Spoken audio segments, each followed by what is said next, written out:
ગીર સોમનાથના ઉના તાલુકાના વેભા ગામે કલેક્ટરના આદેશથી મામલતદારે ટીમ સાથે દરોડા પાડ્યા। કલેક્ટર દિગ્વિજયસિંહ જાડેજાને મળતી માહિતી પ્રમાણે વેભા ગામે કેમિકલયુક્ત ભેળસેળવાળો પદાર્થ ગેરકાયદે રીતે વહેંચાઈ રહ્યો છે। આ પ્રકારની તેઓને બાતમી મળી હતી અને ટીમ સાથે ત્યાં દરોડા પાડવામાં આવ્યા, જે આધારે મામલતદારે સ્થળ પર તપાસના આદેશ કર્યા।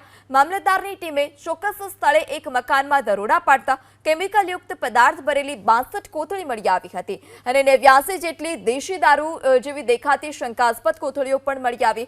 આ સાથે જ 500 ગ્રામ સફેદ પદાર્થ મળી આવતા તે જપ્ત કરાયો છે। ત્યારબાદ પોલીસને આ મુદ્દામાલ સોંપી એફએસએલ નિષ્ણાંતોની મદદ પણ લેવામાં આવી। એફએસએલના રિપોર્ટ બાદ આ નશીલા પદાર્થ છે કે નહીં તે અંગે સ્પષ્ટતા થશે। હાલ તો મામલતદારની ટીમના દરોડા પહેલા 2 શખ્સ ભાગી છૂટવામાં સફળ રહ્યા।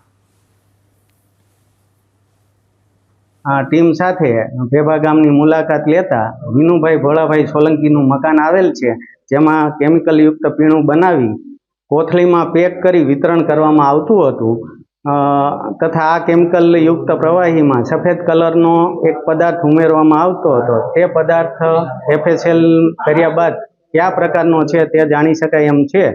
તેમજ આ મકાનની બાજુમાં આવેલ દિનેશભાઈ ભોળાભાઈ સોલંકીના મકાનમાં તપાસ કરતા તેમાં આશરે 89 કોથળી જેટલું દેશી દારૂના જેવું પ્રવાહી છે એ મળી આવેલ છે।